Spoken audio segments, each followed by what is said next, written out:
नमस्कार, एक बार फिर से आप सभी का स्वागत है। इस वीडियो के माध्यम से मैं बहुत यूज़फुल जानकारी आप लोगों के साथ शेयर करने वाली हूं, जो सुप्रीम कोर्ट के आए हाल ही के एक जजमेंट को लेकर है।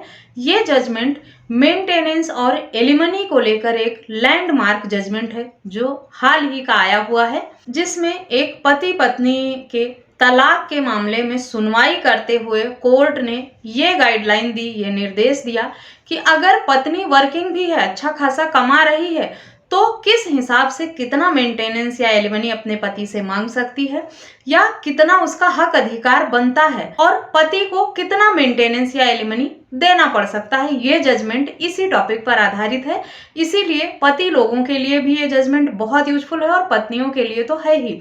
लोगों के दिमाग में कई तरह के मेंटेनेंस और एलिमनी को लेकर सवाल होते हैं, खास तौर पे तब जब उन्हें लगता है कि उनकी पत्नी पढ़ी लिखी है, अच्छा कमा रही है और पति के बराबर कमा रही है, तो वो मेंटेनेंस और एलिमनी देने से बच जाएंगे।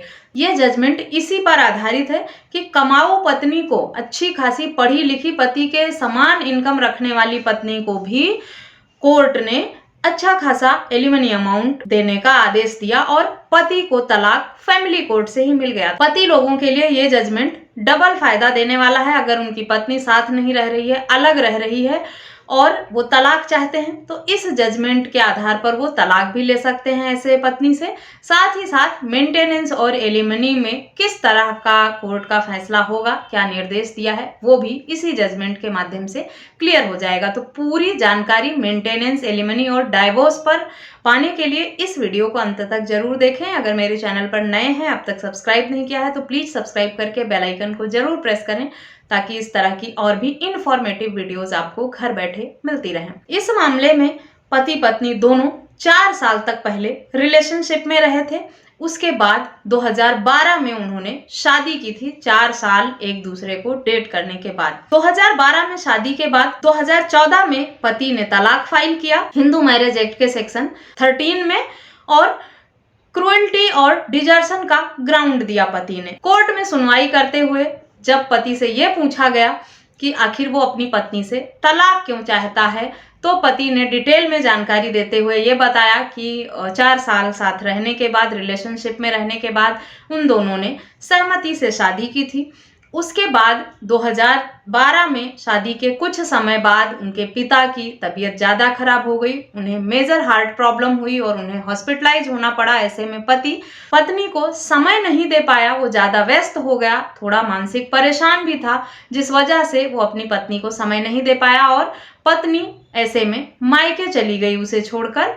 उसके बाद जब पति के हालात ठीक हुए, घर में स्थिति नॉर्मल हुई, तो पति ने पत्नी से संपर्क किया, उसे वापस लाने की कोशिश की।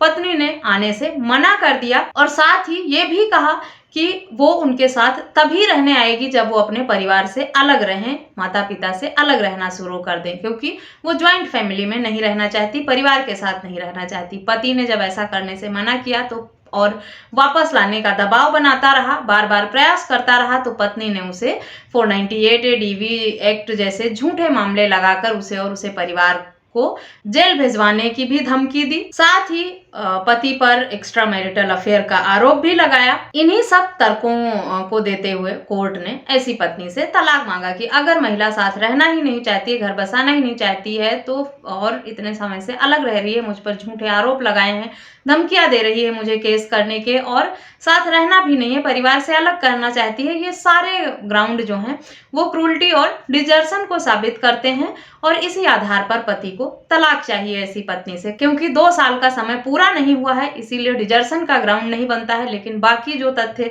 और तर्क कोर्ट के समक्ष पति ने रखे थे, उसको कोर्ट ने क्रूएल्टी माना और क्रूएल्टी के आधार पर ही पति को फैमिली कोर्ट से डाइवोर्स मिल गया।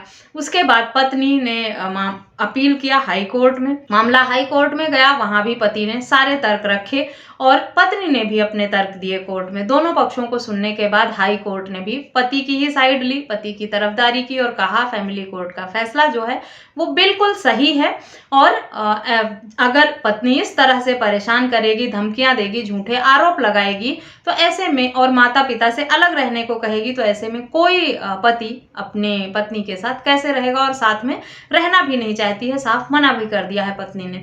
इसीलिए जो फैमिली कोर्ट का फैसला है उसे हाई कोर्ट ने भी सही मान लिया। उसके बाद पत्नी के पास विकल्प सिर्फ सुप्रीम कोर्ट का बचा था, लेकिन लोअर कोर्ट से सुप्रीम कोर्ट तक पहुंचने तक पत्नी ने अपना इरादा बदल दिया। सुप्रीम कोर्ट में आने के बाद पत्नी ने कहा तलाक हो गया है, चलो ठीक है कोई बात नहीं, लेकिन तलाक के फैसले से अब वो भी सहमत है, वो भी चाहती है तलाक हो गया, लेकिन उसे मेंटेनेंस और एलिमनी के रूप में कुछ दिलाया जाए, जो कि उसका अधिकार है एक पत्नी होने के नाते। पति ने यह तर्क दिया कि पत्नी 2 लाख रुपए कमाती है महीने के, सैलून में काम करती है। पत्नी का कहना था कि पति का अपना बिजनेस है, वो 1,30,000 रुपए प्रति माह कमाता है।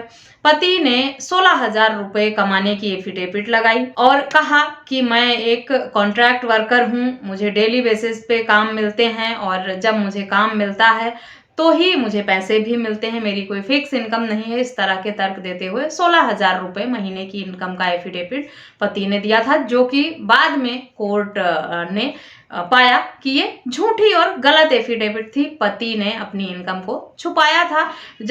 जांच पड़ताल में और पत्नी द्वारा दिए गए सबूतों के आधार पर यह पाया गया कि पति का बिजनेस है, वहां से उसकी अर्निंग है, उसकी प्रॉपर्टी है, वहां से रेंटल इनकम आता है और वो खुद कमाता भी है। तो इस तरह से पति ने अपनी इनकम को छुपाया था अपनी एफिडेविट में, इसीलिए उसके हक में फैसला हुआ भी नहीं। पत्नी इस मामले में कमाती थी, इसीलिए बहुत ज्यादा अमाउंट का फैसला कोर्ट द्वारा नहीं हुआ। कोर्ट ने इस मामले में किरणजोत मेनी और रजनीश वर्सेस नेहा, ये 2 लैंडमार्क जजमेंट जो हैं, इनका हवाला देते हुए पत्नी को 10 लाख रुपए एलिमनी के रूप में देने का आदेश दिया और पति को ये कहा कि जो भी तर्क और इस तरह की बातें कोर्ट के समक्ष पति ने रखी है, अपनी इनकम को छुपाई है, वो सही नहीं है और ऐसा करके वो बच नहीं सकता है अपनी पत्नी को भरण पोषण देने से, क्योंकि पत्नी ने जो तर्क दिए, जो सबूत दिए कोर्ट के समक्ष, उससे साफ होता था कि पति की कमाई उससे कई गुना ज्यादा है, जो उसने कोर्ट के समक्ष अपनी इनकम एफिडेविट में बताया है। क्योंकि जब भी मेंटेनेंस या एलिमनी की बात आती है तो पति पत्नी दोनों से उनकी इनकम का, उनके खर्चे का, उनकी जिम्मेदारियों का, साथ ही साथ उनकी एजुकेशन क्या है, वो क्या करते हैं, कितना कमाते हैं, इस सब की जानकारी लेने के बाद ही दोनों पक्षों से फिर मेंटेनेंस और एलिमनी का फैसला होता है। इस मामले में पत्नी कमाती थी, उसने एक्सेप्ट किया, लेकिन पति अपनी इनकम छुपा रहा था, वो अच्छा खासा कमाता था। इसीलिए कोर्ट को लगा कि अगर पत्नी तलाक से सहमत हो गई है और सहमत नहीं भी होती तो करती क्या, क्योंकि लोअर कोर्ट से जब पति को डाइवोर्स मिल गया था उसके बाद उसने दूसरी शादी भी कर ली थी। तो ऐसे में लड़ने का कोई मतलब नहीं बनता था कि अब वो वापस आएगी, साथ रहेगी, घर बसाएगी, क्योंकि पति लाइफ में आगे बढ़ चुका था, वो तलाक लेके दूसरी शादी कर चुका था। ऐसे में पत्नी का वापस आना या लड़ना उसके लिए फायदेमंद नहीं था। फिर घर बसाने की, साथ रहने की या डाइवोर्स पर चर्चा न करने के बजाय मेंटेनेंस और एलिमनी का दावा किया और सुप्रीम कोर्ट ने उसे 10 लाख रुपए देने का आदेश भी कर दिया। तो अगर आप लोगों के मन में ये है कि आपकी पत्नी अच्छा कमाती है,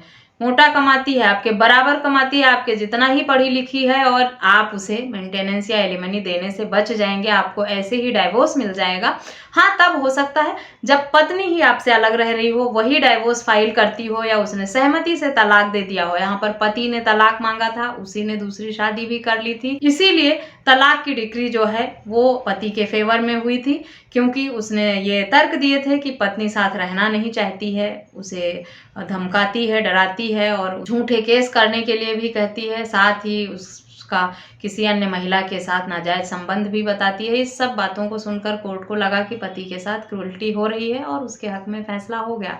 लेकिन क्योंकि पति के हक में फैसला हुआ था, इसीलिए पत्नी को भी कोर्ट ने निराश नहीं किया, उसे भी 10 लाख रुपए एलिमनी के रूप में देने का आदेश दे दिया। ये जजमेंट पति और पत्नी दोनों के लिए बहुत यूजफुल है।